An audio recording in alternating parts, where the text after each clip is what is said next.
Welcome back to the studio. It's been a while since I've seen you. I'm not really doing anything specific today. I just thought I would catch you up a little bit. I'm in the studio today because I'm getting ready to do a local, very, very local small quilt show. It's actually my Quilt Guild's quilt show. I have 2 quilts in it, but that's not why I'm doing it. They needed people to do demos, so and everyone was very reluctant to do that. So I'm going to do several spots in the demo lineup for both days. So I'm trying to get some stuff prepped to do different kinds of demos. I'll do some applique and some tearaway quilting. I might demo tattoo on something, but I'm just in the studio getting some stuff ready. I need to make some quilt sandwiches and get something to put the appliques on, so that's what I'm doing mostly. I'm still working down in the new studio, as well as trying to finish other things in the house. I did have to wrap up the rest of the electrical before I could complete get the drywall started, because that's where the electrical stems from, is from the basement. So I had to finish everything upstairs before I could have them do the drywall, or else I can't get to it later. So I only have, I think, 3 outlets left in the entire upstairs, and so we're getting close. But I tell you, I can't believe how long it's taken. It's been over a year. I think Monday was a year for my mother. So I don't know where the time goes. I don't know where the day goes. I feel like I'm trapped in quicksand or mud or something, because there's so much to get done, and I know we've made a lot of progress, but I can't believe it's been a year. I mean, I have to sell this house. I've been paying double utilities, so it's been crazy. But it just seems like there's so much to do every day. But I am looking forward to being done, because all I want to do is sew. I remember when I moved originally up here from Florida, that was 20 years ago, almost 20.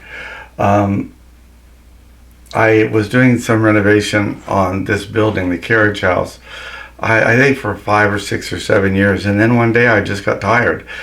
I said, I can't do it anymore. I moved up here to sew. I didn't move up here to do, to be a renovator. So I just put everything away, and there was a lot of things that were left unfinished, but I didn't care. I couldn't do it anymore. I needed to work on my stuff again. I had stuff I wanted to do. And there's 2 bad things that have been happening as a result of me not being able to sew. Both of them bad. One of them is that I keep seeing projects that I would like to do, either new fabric, or a kit, and I think, oh, that would make me feel happy, so I buy that. I can't work on it, so I put it on a stack. The other thing is, some of you know, I like antique red and green quilts from the time period of like 1850 to 1900. So normally you can't find any, but it seems like the last year there's like 10 available at any given time, and that's not what I need. So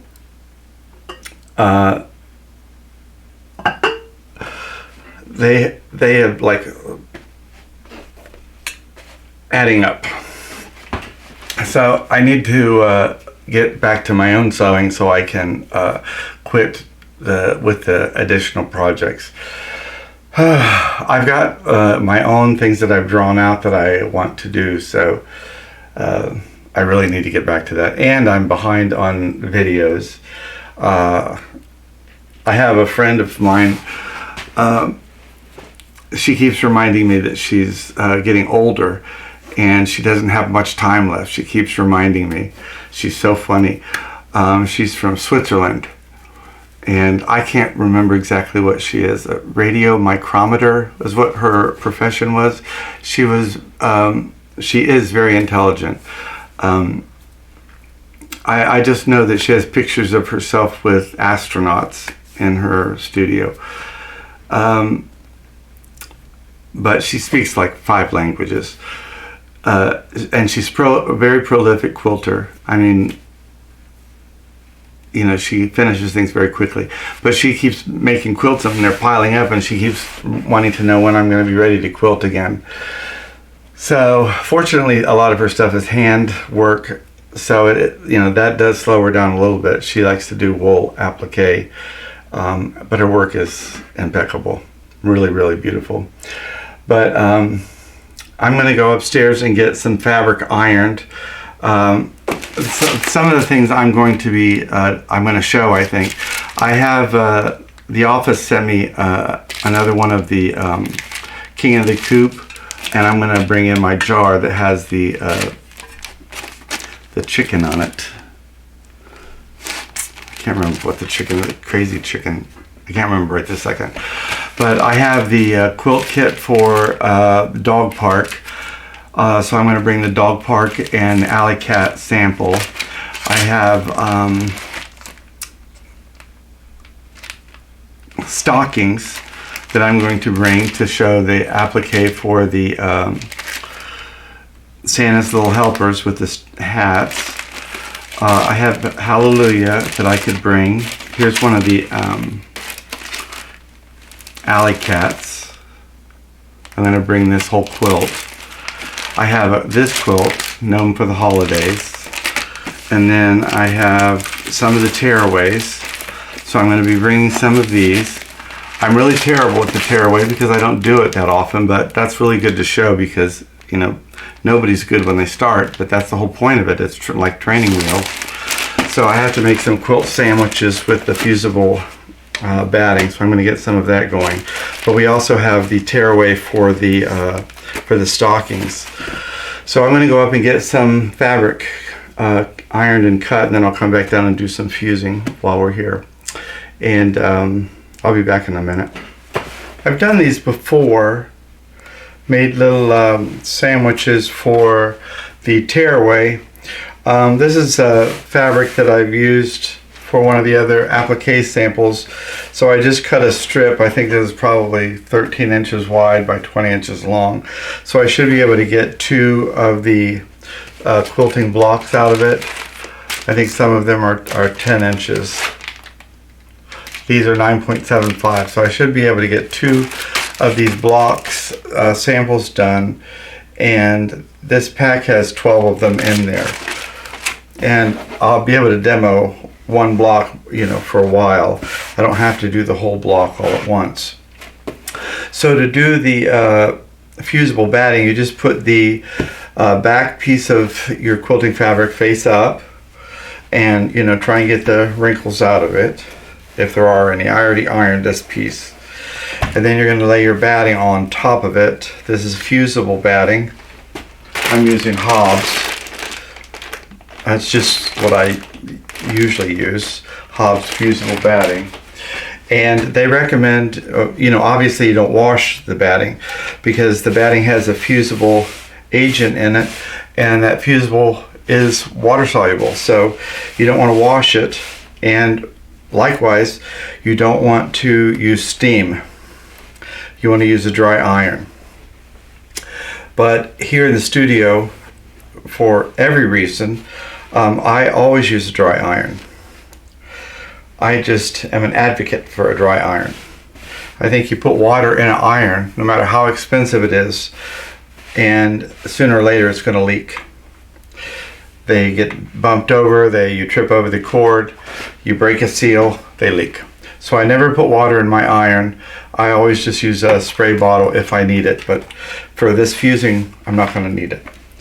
So I'm going to just leave the iron in place for 7, 8, 9, 10 seconds. I'm going to test it after a few seconds and see, and then I'll move it. We're not ironing this way because that's going to shift all the layers, and that's what we don't want. We want to just set it down, pick it up and move it and set it back down again, so that we get no shifting, steady, and bonding. And you can see that I'm just picking up one layer and all 3 layers are coming up, so that's doing good. Also, what I'm trying to do is get the iron right to the edge of my fabric without getting any of the gunk on my iron itself. I could look to see if I have my ironing sheet, but I think I took it, my fusible, my pressing pad. I think I already have it in the bag though. So that would be another thing you could do, is use a Teflon pressing sheet to keep anything off of your the sole plate.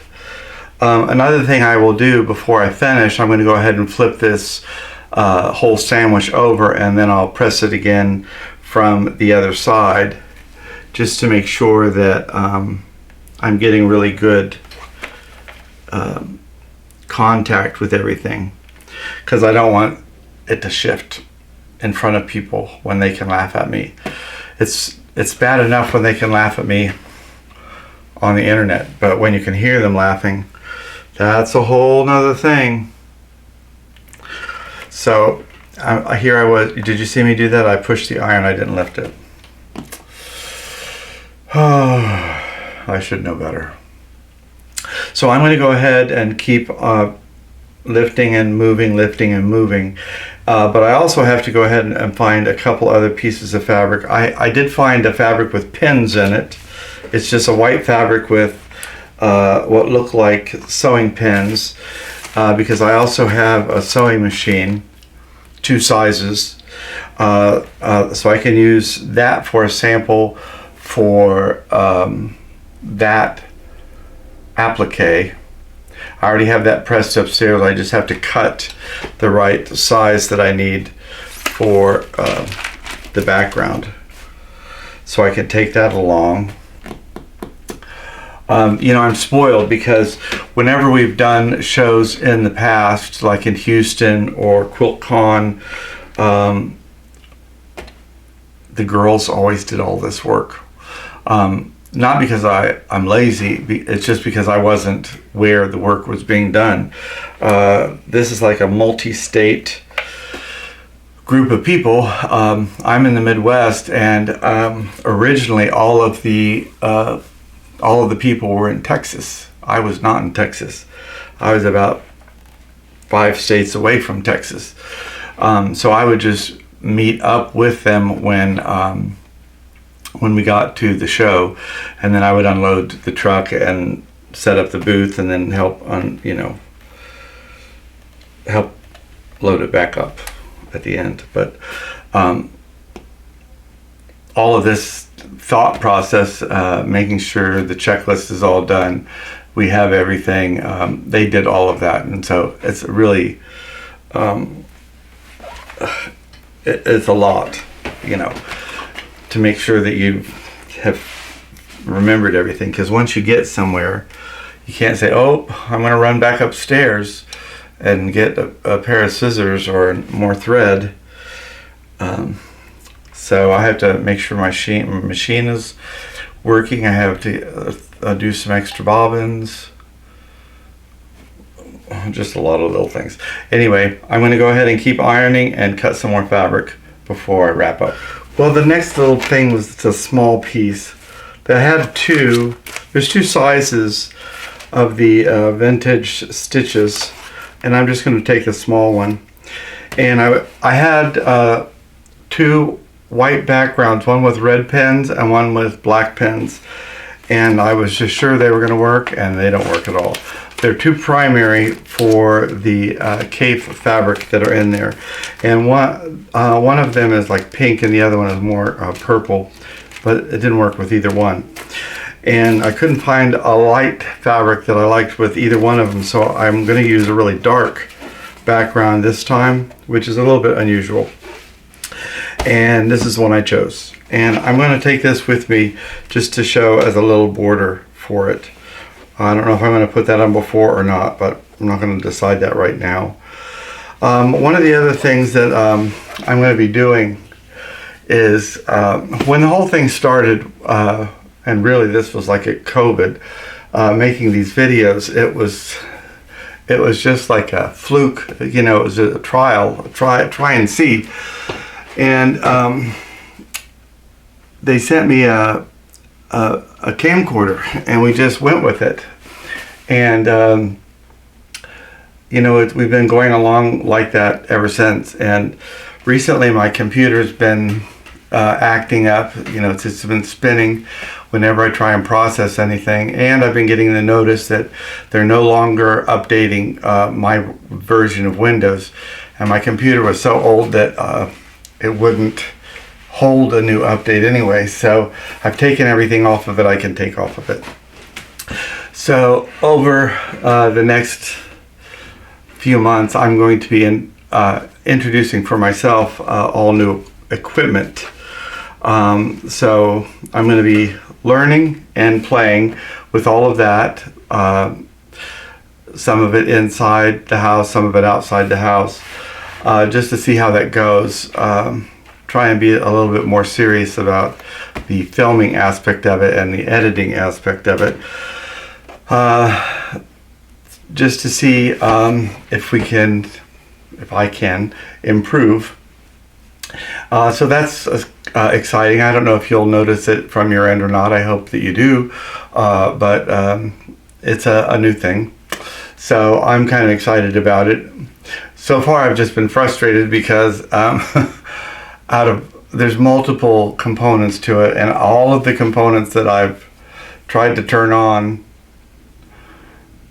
nothing has worked quite yet. I got a new computer and set up a new password, and I've already locked myself out. I already can't remember the password, so I'll tell you how that's starting out. So anyway, I'm going to be filming some footage at the quilt show. Hope to anyway. So we should have some follow-up to how all this is going or went, and I hope you enjoy that, and I'll look to see for you soon. And that's it for now. Talk to you later.